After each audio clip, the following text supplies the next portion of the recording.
Hukum yang harus kita patuhi itu asalnya dari mana ya?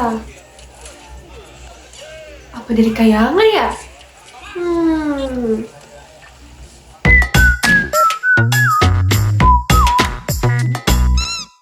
Nah, tadi kan ada yang bertanya-tanya ya. Sebetulnya hukum yang harus kita patuhi itu dari mana ya? Dari hutan kah? Dari laut? Atau dari mana ya? Nah, jawabannya, segala hukum yang harus kita patuhi itu asalnya dari sumber hukum. Sumber hukum ini memiliki dua arti teman-teman. Yang pertama, ada dalam arti material, dan yang kedua, ada dalam arti formil. Kira-kira apa ya bedanya? Yuk kita simak video ini.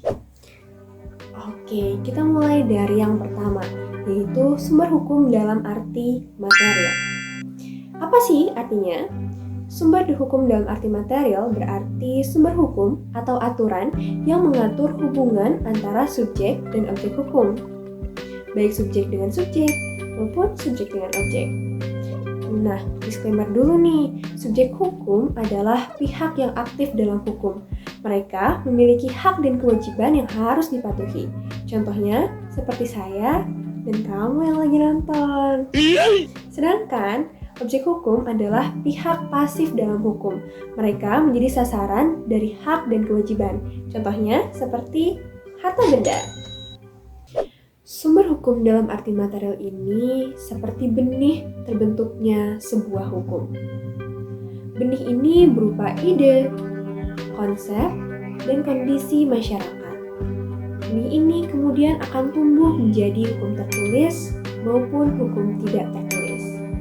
Faktor-faktor yang menimbulkan terjadinya sumber hukum material adalah agama, kesusilaan, sejarah, sosiologi, dan banyak faktor lainnya.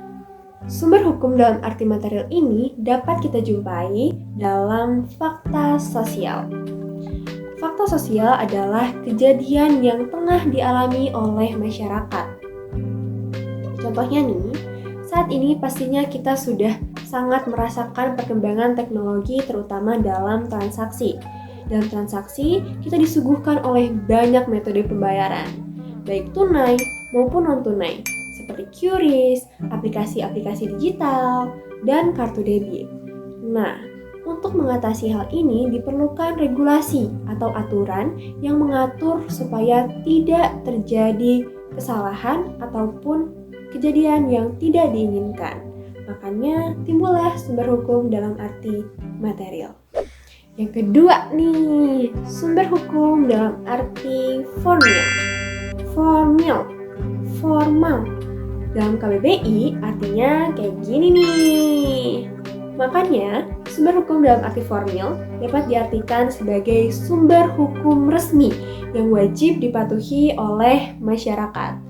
Karena sumber hukum ini dibentuk melalui proses pembentukan hukum yang panjang sehingga membentuk akar yang kuat dan mengikat supaya dapat dipatuhi oleh masyarakat. Sumber hukum ini tidak semena-mena dibuat oleh siapa saja, melainkan melalui badan atau instansi yang memang memiliki wewenang untuk membuat hukum. Siapa aja? Yaitu Badan Legislatif, Eksekutif, dan Yudikatif. Contohnya dapat kita jumpai pada Undang-Undang, Peraturan Presiden, Ketetapan MPR, Ketetapan Presiden, dan banyak lainnya. Nah, tadi kan sempat disinggung ya mengenai sumber hukum yang nantinya akan membentuk sebuah hukum tertulis dan hukum tidak tertulis. Mari kita pelajari satu persatu.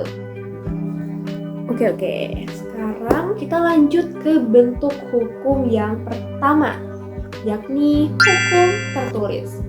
Adalah hukum dalam bentuk sebuah dokumen yang pasti, jelas, saling berkaitan, dan terstruktur. Jenis hukum ini terdapat dalam undang-undang, perjanjian antar negara, dan hukum adat.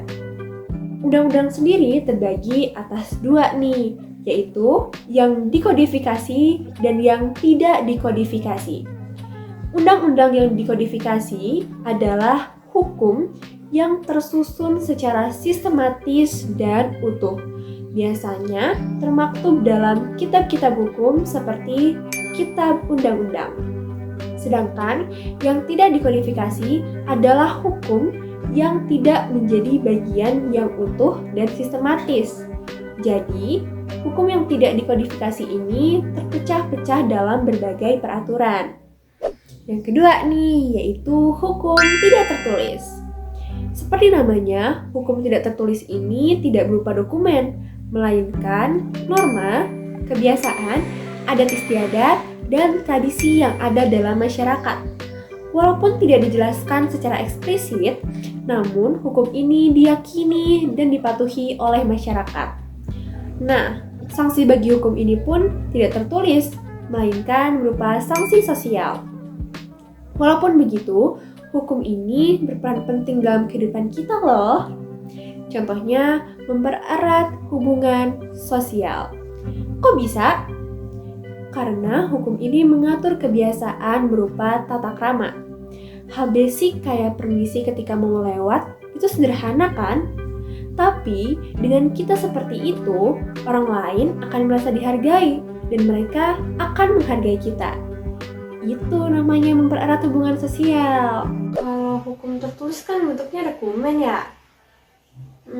Kalau yang nggak tertulis bentuknya udara atau bulat atau love.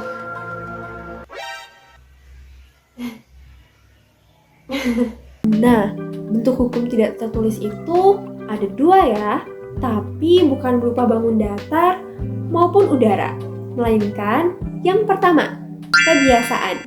Kebiasaan adalah tingkah laku yang dilakukan secara terus-menerus dan berulang-ulang, sehingga menjadi aturan dengan sendirinya.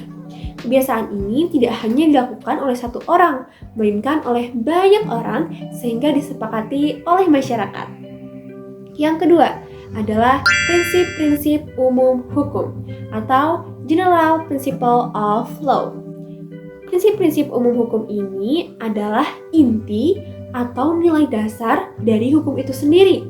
Contohnya seperti keadilan.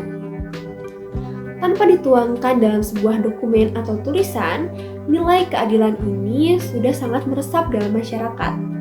Kenapa? Karena berasal dari pengalaman masyarakat itu sendiri. Makanya masyarakat sudah paham dengan sendirinya mengenai esensi dari keadilan itu sendiri. Hukum ini kalau tidak kita pahami secara benar akan menimbulkan salah persepsi. Maka dibutuhkan interpretasi hukum.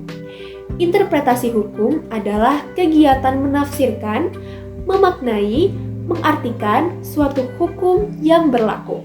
Penafsiran ini dilakukan supaya aturan yang ada dapat kita terapkan dengan baik. Biar nggak salah paham gitu deh. So, here we are guys. Isaac Newton pernah mengatakan, what we know is a drop, what we don't know is an ocean. Yang kita ketahui hanyalah satu tetes air, yang tidak kita ketahui adalah lautan. Maka, jangan pernah bosan untuk mencari tetesan-tetesan itu ya. Terus belajar lebih dalam lagi. Salam Sobat Hukum.